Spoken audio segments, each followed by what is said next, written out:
미국 경기 주택과 고용을 중심으로 좀 회복세를 보이고 있는데요. 대선 이후의 미국 경기는 어떤 흐름을 보일까요? 그리고 대선은 미국의 경기에 어떤 영향을 미칠까요? 자세한 내용 알아보겠습니다. 우리투자증권의 안기태 이코노미스트 모셨습니다.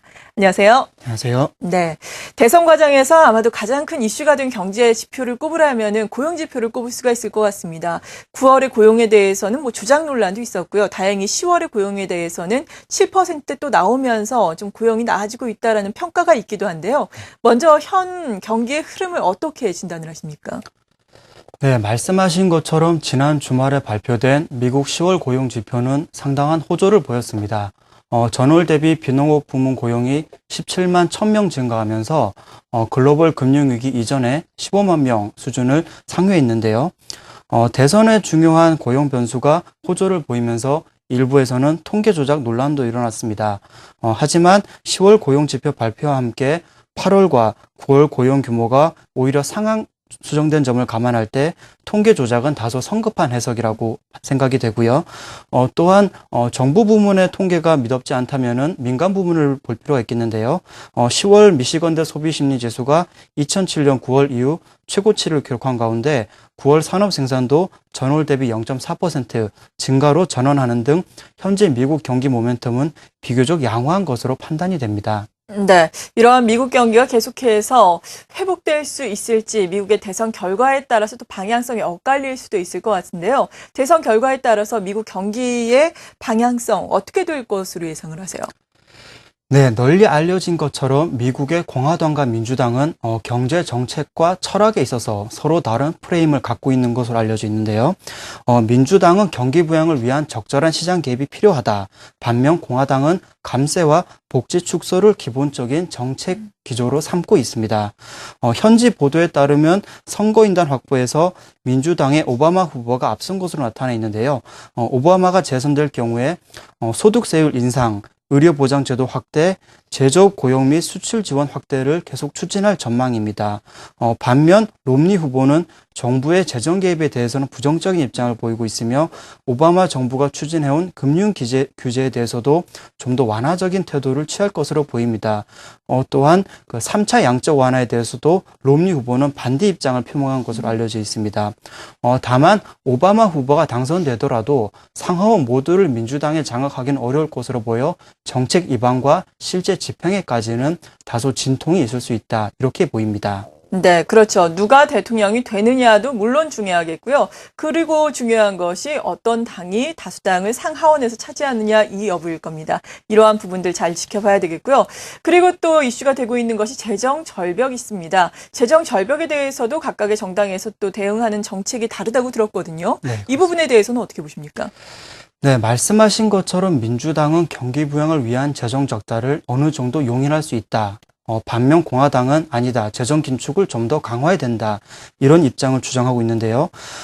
만약 민주, 공화, 양당 중 어느 한 정당이 대통령과 상하원을 모두 장악한다면 재정 관련 정책 표결이 속도를 내면서 조기의 불확실성이 해소될 수가 있습니다.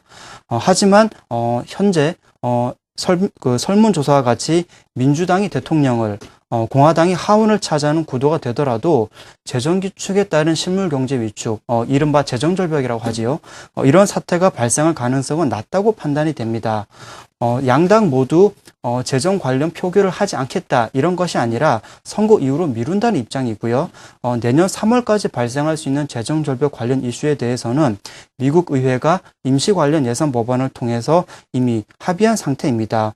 따라서 새 정부와 의회 구성이 마무리되는 내년 1월 이후에는 감세 종료라든가 지출 확대에 대한 논의가 좀 더 본격화될 것으로 예상이 됩니다. 네, 어떤 경우의 수가 되더라도 재정 절벽이 급격하게 발생할 가능성은 낮다라고 평가를 해주셨는데 앞서 말씀해 주신 것처럼 감세 종료라든지 지출 확대 등 긴축은 좀 불가피하지 않습니까?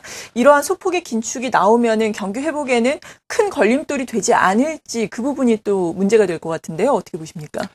네, 그렇습니다. 미국 정치권 내에서 재정 건전화는 이미 공통된 중요한 과제로 인식이 되고 있습니다.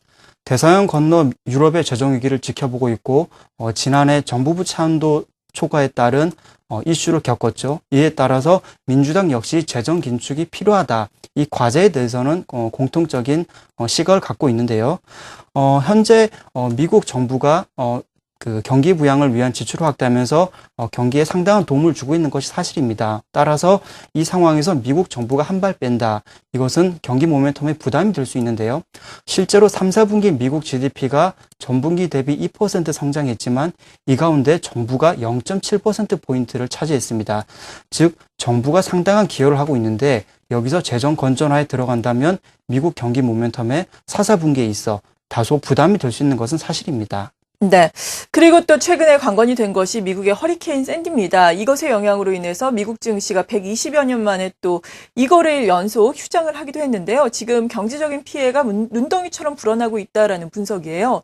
이에 따라 미국의 경기 회복이 좀 둔화되는 것이 아닌가라고는 우려도 있는 반면에 또 피해 복구를 하기 때문에 오히려 또 도움이 될 것이다라는 의견도 있거든요. 어떤 분석을 우리가 들어봐야 되는 건가요?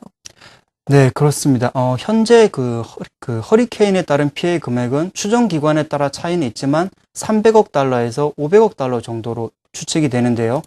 이는 과거 카트리나 1250억 달러 이후 두 번째로 큰 허리케인 피해 금액이죠. 다만 이 피해 금액은 미국 GDP의 0.25% 수준입니다. 따라서 미국 경기 모멘텀에 크게 훼손이 될 정도는 아니다. 이렇게 보고 있고요. 실제로 주요 글로벌 금융기관들 역시 허리케인 피해가 미국 경기 모멘텀에 심각한 훼손을 미치진 않을 것이다. 이렇게 보고 있습니다. 다만 이 피해 복구 과정에서 예산 마련이 필요한데 현재 정부 부채 한도가 점차 초과 상태로 가고 있는 미국 정부에 있어서 피해 복구가 원활하게 진행되지 않으면서 다소 부담이 될 수 있는 것은 사실입니다. 네. 이렇게 미국의 대선 과정과 그리고 허리케인 샌디의 영향까지 경기적인 측면에서 우리가 짚어봤는데요. 장기적으로 그렇다면 미국 경기의 회복세를 봤을 때에는 어떻게 전망을 하세요? 네, 결론부터 말씀드리면 장기적인 미국 경기 모멘텀 회복은 유효하다 이렇게 판단되고 있습니다. 앞서 말씀드린 것과 같이 현재 미국 경제에 부담을 주는 요인들이 일시적인 요인이다 이렇게 분석을 할 수 있는데요. 재정 절벽 이슈 같은 경우에 현재 미국 정부가 이를 해결하지 않겠다 이런 것이 아니라 선거 이후로 좀 미루겠다 이런 입장인 거고요. 이런 부분에 대해 있어서 입장이 좀 더 좁혀지는 내년 1월 정부와 의회 구성이 되는 내년 1월 이후에 좀 더 이에 대한 입장 차이가 좁혀질 것이다 이렇게 보고 있고요. 현재 재정 절벽 관련해서 미국 소비자들의 소비 심리가 4, 4분기에 다소 위축될 것으로 보입니다만 정책 관련 불확실성이 해소되는 내년 1월 이후에는 다시 미국 경기가 회복 조짐에 들어설 수 있다 이렇게 판단이 되고 있습니다. 네, 오늘 이렇게 미국의 경기 문제에 대해서 우리투자증권의 안기태 이코노미스트와 함께 자세하게 알아봤습니다. 감사합니다. 감사합니다.